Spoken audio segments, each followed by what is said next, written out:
But ఇవాళ నేను వీరిని తీసుకెళ్తున్నాను నానమ్మని కలవడానికి.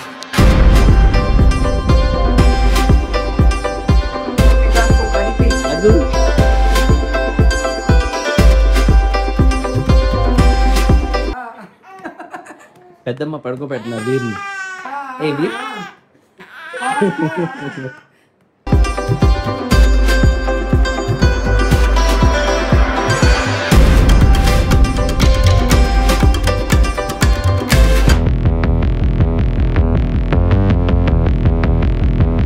హలో ఫ్రెండ్స్, నమస్తే, గుడ్ ఆఫ్టర్నూన్ అండ్ మళ్ళీ నా ఛానల్కి మీకు స్వాగతం. ఈ మధ్య నేను గుడ్ ఆఫ్టర్నూన్లే నాకు జరుగుతున్నాయి, ఎందుకంటే మీకు తెలిసిందే ఇంతకుముందు బ్లాగ్స్ అయితే నేను గుడ్ మార్నింగ్ చెప్పేవాడిని లేవగానే. బట్ ఇప్పుడు గుడ్ ఆఫ్టర్నూన్ అంటే వీరి వల్ల రాత్రి పడుకునేసరికి లేట్ అవుతుంది, ఉదయం అయితే లెగవట్లేదు, లేట్గా లెగుస్తున్నా, మధ్యాహ్నం అయిపోతుంది అండ్ నా బ్లాగ్ ఇలా మధ్యాహ్నం స్టార్ట్ చేస్తున్నా. So that's the whole story. Anyways the point is, ఇప్పుడు నేను, నిషా, వీర్ మేము కలిసి వెళ్తున్నాము నా నాన్నమ్మని కలవడానికి.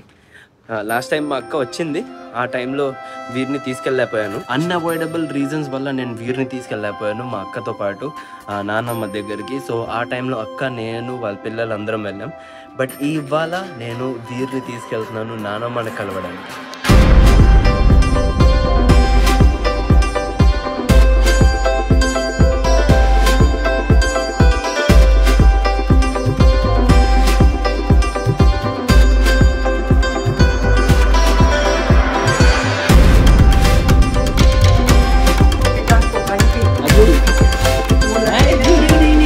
సో ఇప్పుడు నాన్నమ్మని కలవడానికి పెద్దనాన్న వాళ్ళ ఇంటికి వచ్చాను. ఇదిగోండి వీర్ ఇక్కడ ఉన్నాడు చూడండి. వీర్కి నేను నాన్న, నాకు పెద్దనాన్న అనుకోండి, అంటే మా నాన్న లేరు కాబట్టి పెద్దనాన్న వాళ్ళ మమ్మీ అంటే గ్రేట్ గ్రాండ్ మదర్. అగు great grand mother. A great grand mother కి తెలుగు మే చా చేద్దా నాన్నమ్మ, పెద్ద నాన్నమ్మ, పెద్ద నాయనమ్మ అయిపోయారు మీరు.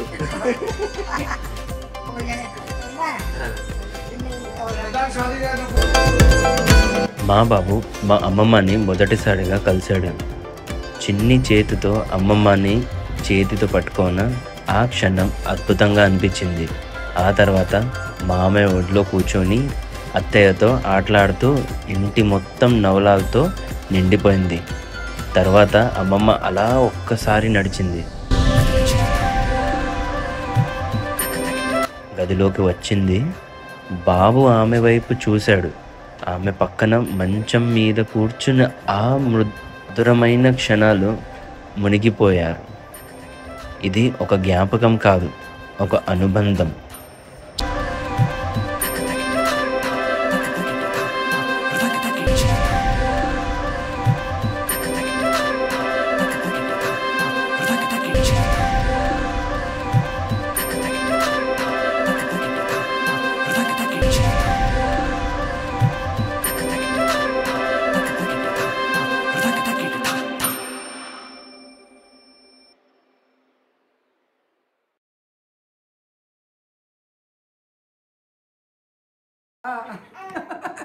పెద్దమ్మ పడుకోబెట్టిన వీరిని. ఏ వీర్ ఓకే, అయితే ఇప్పుడు టైం అయిపోయింది, సాయంత్రం 5:30 అయిపోయింది టైం. నేను ఇంటికి వెళ్ళాలి, డూడుల్కి ఈవెన్ వాకింగ్ చేయించాలి. సో ఇప్పుడు ఇక్కడ నుంచి వెళ్తున్నాను. నాన్నమ్మ అయితే పడుకుంటున్నారు, వీరు ఆల్రెడీ గుడ్ నైట్ చేసాడు, పడుకుంటున్నాడు. మొదటిసారి ఇంటికి పిల్లలు వస్తారు కదా, సో అలాగే మా పెద్దమ్మ ఏం చేశారంటే మనోడికి గిఫ్ట్ ఇచ్చారు. భలే ఉంది కవర్, చూడండి దీని లోపల ఎంత ఉందో తెలియదు, కవర్ భలే ఉంది, క్యూట్ గా ఉంది. అసలు పిల్లలు అంతా క్యూట్ గా ఉన్నారు, ముద్దల పిల్లలు. సో అందుకనే క్యూట్ కవర్. ఇది కూడా ఒకటి ఉంది, సమూహ అలా ఉంది, ఇది కూడా గిఫ్ట్ ఇచ్చారు. అండ్ ఇప్పుడు మా ఇంటికి వచ్చేసాము, జస్ట్ కిందకి వచ్చాము. సాయంత్రం పూట ఏదో వాకింగ్ చేద్దాం, దాంతోపాటు కింద ఏదో కొత్త పునుగులు బండి ఉందంట, ఓపెన్ చేశారు మా కమ్యూనిటీలో. ఆ పునుగులు ఎలా ఉంటుందో ఏంటో టేస్ట్ చేద్దానికి మేమందరం వచ్చాము ఇప్పుడు కలిసి.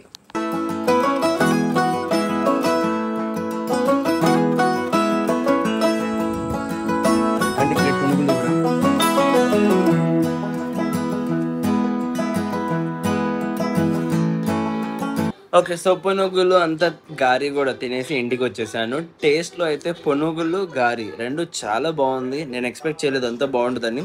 చట్నీ అయితే మామూలుగా మనం బయట కొంటే మనకి బాగా పల్సగా ఇస్తారు, ఇక్కడైతే ఘాటుగా చాలా బాగుంది చట్నీ. నాకైతే బాగా నచ్చింది టిఫిన్.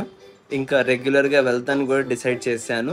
మోరోవర్ ఇంటికి వచ్చిన తర్వాత ఇప్పుడేమో వీరు కూడా డ్రెస్ చేంజ్ చేశాడు, టీవీ చూస్తున్నారు ఇప్పుడు కూర్చొని ఇక్కడ. ఈ కాలం పిల్లలందరూ బేబీ షార్క్. వీడికి మంచి దేవుడి పాటలు పాడతామంటే ఈడేమో సరిగ్గా విండు, అదే బేబీ షార్క్ ఇలాంటివి పడితే బాగా వింటాడు. రీసెంట్గానే నేను నా బ్లాగ్లో అప్లోడ్ చేశాను. నేను చెప్పాను నేను ఎక్కడ వెళ్ళాలి నెక్స్ట్, నేను రైడ్కి వెళ్తే ట్రావెల్ చేయడానికి ఎక్కడికి వెళ్ళాలంటే ఒకళ్ళు తిరుపతి అని కమెంట్ చేశారు. ప్లాన్ చేస్తాను తిరుపతి వెళ్ళడానికి, చూస్తాను ఏంటి ఎలా మొత్తం అని. చూసిన తర్వాత అంటే నేను కూడా మేనేజ్ చేయాలి కదా, నాకు 2 dogs ఉన్నాయి, వైఫ్ అండ్ సన్ రీసెంట్గానే ఈడున్నాడు. సో చూద్దాం ఎలా అవుతుందో. తిరుపతి కూడా మంచి ప్లేస్ తిరగడానికి, బట్ లెట్స్ సీ, కుదిరితే వెళ్దాం. ఇవాళ నానమ్మని కలిసి నీకు ఎలా అనిపిస్తుంది? నానమ్మని కలిసావు కదా, వెరీ నైస్. ఇది 4th generation in one frame. 4 అంటే my father was not there, that's different part, but Pednana was there, but still you can see 4 generations in one frame. Seriously, मिलता नहीं है देखने के लिए. This is like something rare thing. చాలా తక్కువ ఉంటుంది ఇలాగా. ఎలా అంటే వీర్ వాళ్ళ డాడీ నేను హిమాంశు వాళ్ళ డాడీ రమేష్, అంటే మా డాడీ అయితే లేరు. సో పెద్దనాన్న హరీష్, వాళ్ళ mother Nirmaladevi. Oh my god, Nirmaladevi means దాది. Mary's daddy? Veer's great grandmother. Great grandmother. Wow. अभी वीर की शादी होगी, उसका बेबी आएगा, फिर great grandmother. And Nisha ఏమో mango juice చేసి వచ్చింది. Thank you for the mango juice. Hey Kiwi, what happened to you? You want mango juice? Juice కావాలా? బోన్ తింటుందో పాప. Okay, carry on. Sorry.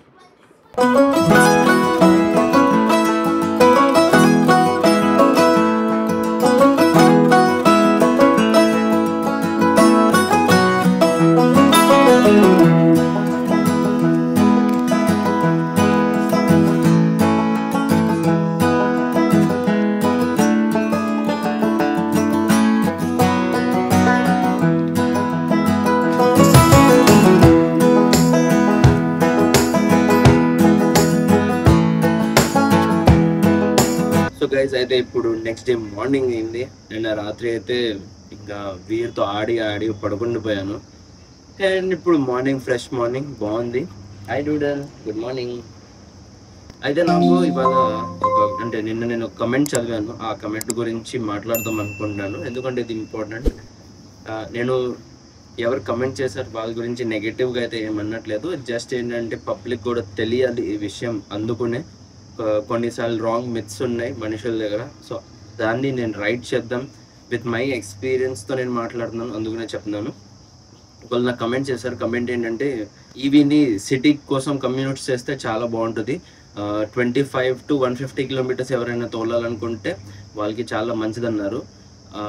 కానీ లాంగ్ డిస్టెన్స్కి ఈవీ తీసుకెళ్ళాలంటే ఇంకా ఇది రైట్ టైం కాదంటున్నారు కొనడానికి ఈవీ కార్స్ అయితే. ఎందుకంటే ప్రాపర్ ఛార్జింగ్ ఇన్ఫ్రాస్ట్రక్చర్ అయితే లేదంటున్నారు. యాజ్ పర్ మై ఎక్స్పీరియన్స్ నేనేమనుకుంటున్నానంటే ఛార్జింగ్ స్టేషన్స్ బోల్డ్ అని ఉన్నాయి, ఇవాళ డేట్లో చాలా ఉన్నాయి. ఇంకా ఎప్పుడు కొంటారు గైజ్ ఈవీ వెహికల్? నేను నా వీడియోస్ మీరు ఒకవేళ పాత వీడియోస్ అన్నీ చూస్తున్నారంటే ఈవీ గురించి నేను మొత్తం చూపించాను. నేను చాలా వరకు తోలాను, ఛార్జింగ్ స్టేషన్స్ చాలా ఉన్నాయని కూడా చూపించాను. సో ఇంకా ఎంత దేనికోసం ఆలస్యం చేస్తున్నారు? ఆల్రెడీ ఇన్ని ఛార్జింగ్ స్టేషన్స్ వచ్చేసినాయి. ఈవీ వెహికల్ కొంటేనే కదా ఇంకా సపోర్ట్ అయ్యి ఛార్జింగ్ స్టేషన్స్ వస్తాయి. అంటే ముందు ఛార్జింగ్ స్టేషన్ వచ్చిన తర్వాత ఈవీ కొందామని ఆలోచిస్తే అంటే ఇన్వెస్ట్ చేసే వాళ్ళు కూడా వాళ్ళకి రిటర్న్స్ రావాలని అనుకుంటారు కదా. ఓన్లీ జస్ట్ ఛార్జింగ్ స్టేషన్ పెట్టేస్తాము, మాకు ఎవరు కస్టమర్స్ రావట్లేదు అంటే ఇంకా వేస్ట్ ఆఫ్ మనీ అనుకుంటారు, ఎవరైనా అదే అనుకుంటారు. సో ఈవీ కార్ కొనడం స్టార్ట్ చేస్తే ఇంకా వస్తాయి charging stations. Already only just Charge Zone కంపెనీదే చెప్తున్నాను, 6000 ఛార్జింగ్ స్టేషన్స్ ఈ ఇయర్లో ఇన్స్టాల్ చేయబోతున్నారు. ఇంకా 6000 ఛార్జింగ్ స్టేషన్స్ రాబోతున్నాయి. ఆల్రెడీ ఎన్నో వేలు ఛార్జింగ్ స్టేషన్స్ ఉన్నాయి, బట్ ఇంకా 6000 వస్తాయి అంటున్నారు. సో అలాగే ఎన్ని కంపెనీస్ ఉన్నాయి, స్టాటిక్ ఉంది, టాటా ఉంది, బోల్డ్ అని కంపెనీస్ ఉన్నాయి, బోల్డ్ అని ఛార్జింగ్ స్టేషన్స్ రాబోతున్నాయి. సో అదొక పాయింట్. లాంగ్ డ్రైవ్స్కి అయితే నేను డెఫినెట్గా సజెస్ట్ చేస్తాను EV is the best money saving. అది కమెంట్ చేసే వాళ్ళు కూడా నాకు చెప్పారు. బట్ ఏంటంటే ఇవాళ డేట్లో కూడా పెట్రోల్ డీజిల్తో కంపేర్ చేస్తే చాలా డబ్బులు మిగులుతాయి దాంట్లో. ఇంకొక కమెంట్ ఉంది నాకు వచ్చింది, ఆ కమెంట్ సేమ్ పర్సనే, యాక్చువల్లీ మంచి కమెంట్ చేస్తున్నారు అతను. ఆ కమెంట్ ఏంటంటే బ్యాటరీ చేంజ్ చేసే పరిస్థితి వస్తే అప్పుడు ఏంటి డబ్బులు బాగా పోతాయి అంటున్నారు. నేను దాని గురించి చెప్పాలంటే క్లియర్గా ఎక్స్ప్లెయిన్ చేస్తాను. ఫర్ ఎగ్జాంపుల్ ఫస్ట్ మనమే జస్ట్ ఇమాజిన్ 2 లక్షల కిలోమీటర్ నేను కార్ తోలేసా. కార్ తోలిన తర్వాత 1 కిలోమీటర్కి 2 రూపాయలు వేసుకున్నా సరే నాకు 4 లక్షల రూపాయలు ఖర్చు అవుతుంది. ఏంటి 2 లక్షల కిలోమీటర్స్కి. అదే నేను ఫర్ ఎగ్జాంపుల్ పెట్రోల్లో తోలితే 8 రూపాయల కిలోమీటర్ వేసిన 2 లక్షల కిలోమీటర్ తోలితే 8 రూపాయలు ఇంటూ 2 లక్షలు వేస్తే 16 లక్షల రూపాయలు నాకు ఖర్చు అవుతుంది. ఇప్పుడు నేను కార్ బ్యాటరీ మార్పిచ్చేస్తాను అనుకోండి. యూజువల్లీ నేను చాలామంది క్యాబ్ ఓనర్స్ని చూశాను, వాళ్ళు 2-3 లక్షల కిలోమీటర్ తోలారు, ఇప్పటిదాకా వాళ్ళ బ్యాటరీ రేంజ్ అనేది డ్రాప్ అవ్వలేదు, ఇప్పటిదాకా ఇంకా బాగా నడుస్తుంది అంటున్నారు. అంటే సేమ్ కార్ కొత్తగా కొన్నప్పుడు ఎంత రేంజ్ ఉందో అంతే రేంజ్ ఇవాళ కూడా ఇస్తుంది అంటున్నారు. 2 సంవత్సరాల నుంచి తోలి 3 లక్షల కిలోమీటర్ తోలిన తర్వాత కూడా అదే డైలాగ్ అంటున్నారు. సో అలాంటప్పుడు ఫర్ ఎగ్జాంపుల్ నా టాటా టియాగో ఈవీ గురించి మాట్లాడుతున్నాను. నేను ఒకవేళ బ్యాటరీ చేంజ్ చేయాలంటే 3.5 లక్షలు ఖర్చు అవుతుంది. 3.5 కాదు 4 lakhs వేసుకోండి, ఓకే, రౌండ్ ఫిగర్ 4 lakhs వేసుకున్నాను. సో 2 lakhs, 4 లక్షలు నేను కిలోమీటర్స్, 2 లక్షల కిలోమీటర్కి 4 లక్షల రూపాయలు నేను ఖర్చు చేశాను. బ్యాటరీ చేంజ్ చేయడానికి ఒక 4 లక్షలు ఖర్చు చేశాను. అంటే నాకు ఎంత అవుతుంది? 4 + 4 8, అంటే 8 లక్షల రూపాయలు నేను ఖర్చు చేసినట్టు.